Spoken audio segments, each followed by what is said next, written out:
Hi, this is Dr. Roonla, consultant obstetrician and gynecologist in Haritha Hospital. September అనేది PCOS month. So ఇవాళ మనం PCOS గురించి మాట్లాడదాం. PCOS అంటే అది జబ్బు కాదు, ఇట్ ఈస్ ట్రీటబుల్. కాకపోతే దానివల్ల వచ్చే లక్షణాలు ఏంటంటే ఇర్రెగ్యులర్ సైకిల్స్, నెలసరి కరెక్ట్గా రాకపోవడం, ఊబకాయం అండ్ ప్రెగ్నెన్సీకి కష్టపడడం పెళ్ళైన వాళ్ళు. సో ఈ లక్షణాలు ఎక్కువ ఉంటాయి. అండ్ అవాంఛిత రోమాలు, ఈ పీసీఓఎస్ వల్ల ఏంటంటే 3 నెలలకు ఒకసారి 4 నెలలకు ఒకసారి పీరియడ్స్ వస్తాయి. వచ్చినప్పుడు హెవీగా బ్లీడ్ అవుతుంది, గడ్డలు పడడం, బాగా పొట్ట నొప్పి రావడం.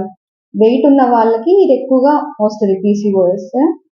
అండ్ బ్లీడింగ్ కూడా ఏంటంటే బాగా పెయిన్ఫుల్ గా ఉంటది, ఎక్కువ ప్యాడ్స్ చేంజ్ చేసుకోవడం, 15 రోజులు 20 రోజులు అవ్వడము అలా ఉంటది. అవాంఛిత రోమాలు అంటే అప్పర్ లిప్ మీద హెయిర్, చెస్ట్ అబ్డమెన్ మీద హెయిర్ ఇలా ఎక్కువగా వస్తాయి. ప్రెగ్నెన్సీ కూడా డిఫికల్ట్ అవుతుంది వీళ్ళు రావడానికి. సో ఏంటంటే పీసీఓఎస్ ని ట్రీట్ చేయడం, కరెక్ట్ టైంలో ట్రీట్ చేస్తే ఇవి ఈజీగా రాకుండా ఆపచ్చు మనం.